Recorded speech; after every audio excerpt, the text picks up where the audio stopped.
The terms supersonic, carrier-based, and bomber don't generally go together when describing individual airplanes. Though heavy supersonic bombers like the B-58 Hustlers and B-1 Lancers are nothing new, most are subsonic and entirely too big to operate from aircraft carriers. The Navy has always had relatively small bombers and strike aircraft, like the rugged and lethal Douglas SBD Dauntless that served with distinction in the Pacific during the Second World War, but most were still far cries from their larger land-based cousins. However, more than half a century ago, one revolutionary warbird fit all three of the above criteria, and surprisingly, it's been all but forgotten, perhaps because it never carried out the missions for which it was originally designed and built.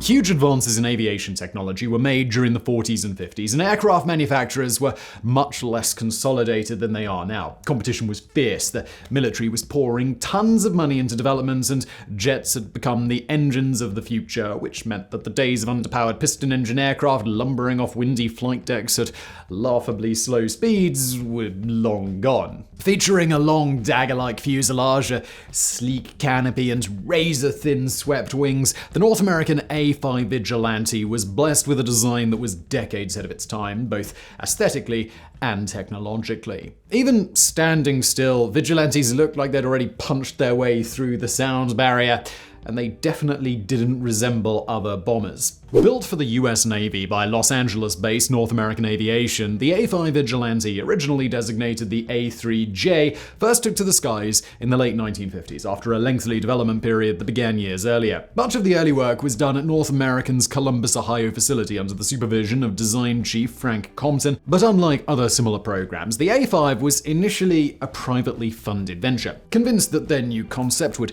beat the pants off the competition, forward-thinking company executives also thought it would be a big moneymaker. The idea took root in 1954, when North American engineers began tinkering with plans for a long-range, all-weather, supersonic, carrier-based bomber capable of carrying hefty nuclear and conventional payloads. Big, expensive, and complex, Vigilantes were the first bombers equipped with digital computers, and more impressively, they had proposed top speeds in excess of Mach 2, or more than 1,300 miles per hour, that's 2,100 kilometers an hour. It was an exceptionally ambitious and risky roll of the dice, but after years of promising development, the Navy finally funded the project. On the downside, a number of even more rigorous requirements were added, like the new jet would need to be able to take off from carrier decks fully loaded without the benefit of stiff headwinds to assist with lift. Nonetheless, in late August of 1958, the first Vigilante took to the air over the Midwest.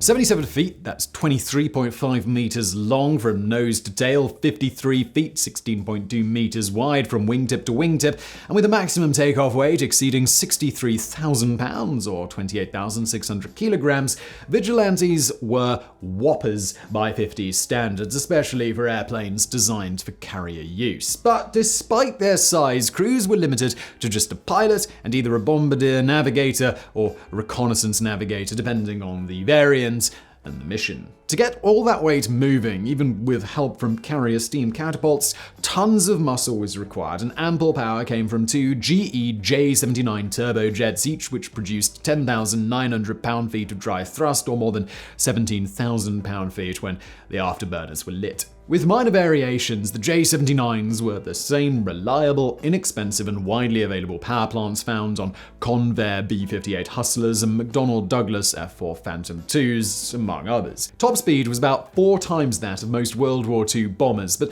though the manufacturer's recommended service ceiling was a relatively average 52,000 feet, Vigilantes were capable of flying much higher. Featuring a high power-to-weight ratio usually reserved for much smaller fighters and interceptors, Vigilantes could climb to altitude at the rate of 8,000 feet a minute or 135 feet per second, which was only slightly slower than the F-86 Sabre, a jet about a third as heavy. To reduce drag, freefall nukes and conventional bombs would be stowed in a narrow, linear bomb bay between the engines. Though unorthodox, this layout fit the Vigilante's slender airframe and allowed payloads to be dropped at supersonic speeds. Conventional bombs could also be carried on external hardpoints, but they never were because of all the Vigilantes ever produced, nearly all were the reconnaissance variants.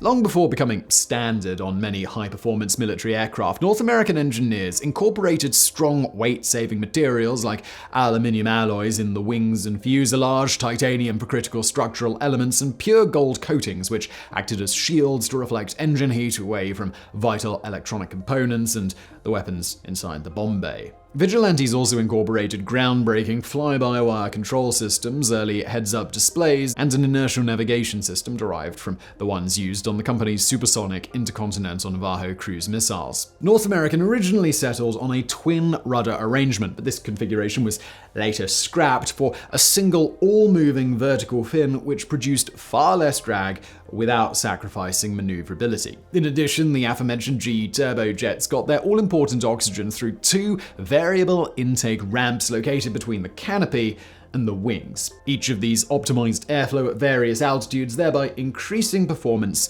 and maximizing efficiency. And speaking of efficiency, high fuel consumption was always an issue for the heavy and powerful aircraft. To extend range with only a minimal increase in drag, a pronounced hump was added to the airframe behind the cockpit, beneath which was an additional 450-gallon fuel tank. Size was another of the aircraft's inherent drawbacks, especially in relation to the cramped carriers on which they were destined to operate, but A-5s were equipped with folding wings, tails, and nose cones to lessen their footprints.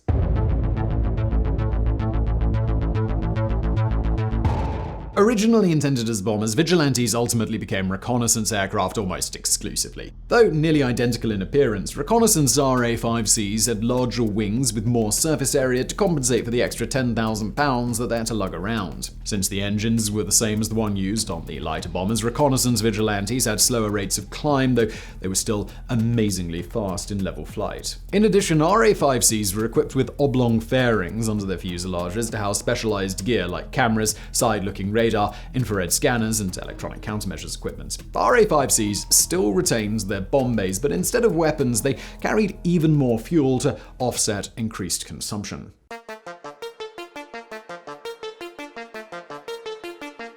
Ironically, some of the Vigilante's greatest assets were also some of its biggest weaknesses, namely that it was bulky and complex, which made it expensive, unreliable, and tedious to maintain. But from a strictly safety perspective, it was the plane's bomb bay design that made for a potential death trap for crews, as well as a nuclear accident waiting to happen. Oddly, the nuclear bombs the Vigilantes would have carried inside their bomb bays were intended to be attached to two disposable fuel tanks that together were referred to as the store train. During long flights, these auxiliary tanks would be drained first, then when it was time to release the bomb, the whole package would be jettisoned together by a powerful drogue gun like the ones used on some ejection seats. In other words, a large caliber projectile would be fired toward a nuclear device inside the tight confines of an internal bomb bay.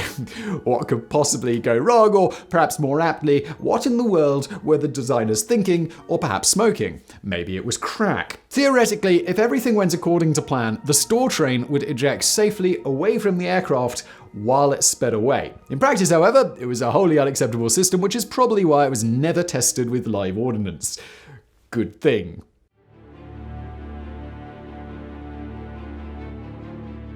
Vigilantes entered service in the summer of 1961 as replacements for Douglas A-3 Sky Warriors, which were the Navy's primary nuclear strike aircraft. All variants were produced at North American's Columbus, Ohio plant, along with a number of other aircraft, many of which fell under former auto executive and inveterate penny pincher Robert McNamara's unpopular cost-cutting initiative known as the Tri-Services Designation Plan. The program's main aim was to produce multi-role aircraft that could be used by a number of different services like the Air Force, Navy, and Marines, but in a weird twist of fate, the resulting Frankenplanes were often expensive, unpopular, and incapable of doing anything particularly well. Early Vigilante service proved troublesome thanks to the implementation of largely untested systems, but though many of these issues were resolved with successive variants, throughout their short careers, Vigilantes were always plagued by spotty reliability as well as high operating and maintenance costs when benchmarked against actual flight hours. In addition, A-5s were introduced at a relatively inopportune time when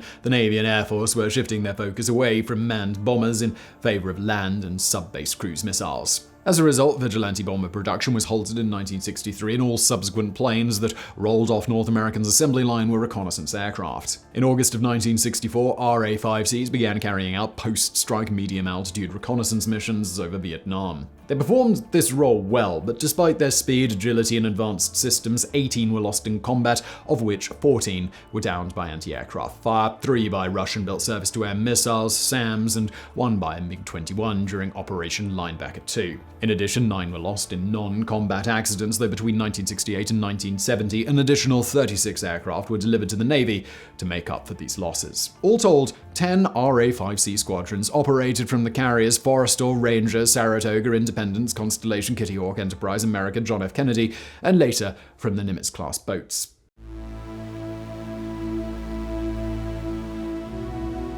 Just a few weeks before Christmas in 1960, Navy pilot Leroy Heath and bombardier/navigator Lieutenant Larry Monroe set a world altitude record that beat the previous mark by more than 4 miles, or 6.4 kilometers. And even more stunningly, it would stand for more than 13 years until being shattered in 1973 when a Russian YE-155, the predecessor of the famed MiG-25 interceptor, climbed to an astonishing 108,720 feet, or nearly 33,000 meters. Carrying a 2,200-pound, 1,000-kilogram payload at more than 50,000 feet, 15,240 meters, Heath pushed his Vigilante past Mach 2.1 before yanking back on the stick. Thanks to the momentum and the continuous outpouring of thrust from its 2 GE engines, the Vigilante shot into a steep ballistic ascent, which propelled it well past the altitude at which its wings were capable of creating lift. Shortly thereafter, its engines flamed out due to oxygen deprivation. The plane rolled over on its back, but Heath was expecting this hair-raising scenario since he'd experienced it before. To right the aircraft, he casually let go of the stick, and as it plummeted into ever thicker air, it eventually righted itself, and when the wings were once again creating lift, he was able to regain control and make the transition to level flight.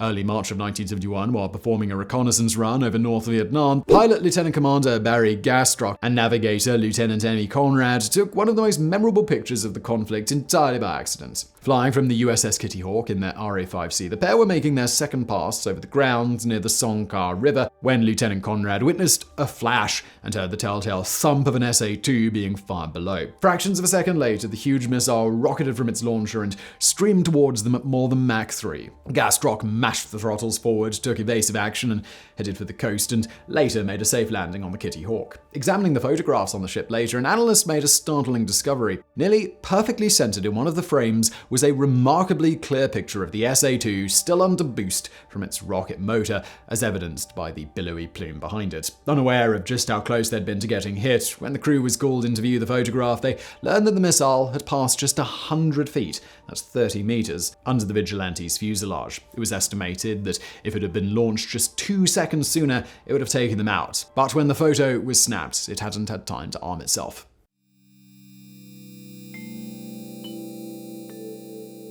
All told, of the 167 units built, only 6 were bombers. Despite admirable service in the waning years of the war in Vietnam, the writing was on the wall for the sleek, supersonic Vigilante. Though its service life was relatively short, considering it almost exclusively fulfilled a role for which it was never intended, it had a damn good run. That said, most carriers of the era carried approximately 90 aircraft, nearly all of which were much larger than their predecessors. In fact, there just wasn't enough room on the flat tops for all the airplanes that the Navy had in its inventory, and a great culling began. It was also around this time that more well-rounded aircraft like F-14 Tomcats, F-8 Crusaders, and A-3 Sky Warriors began fulfilling even more roles like photo reconnaissance, and they took up less space and were cheaper to maintain and operate than the big Vigilantes.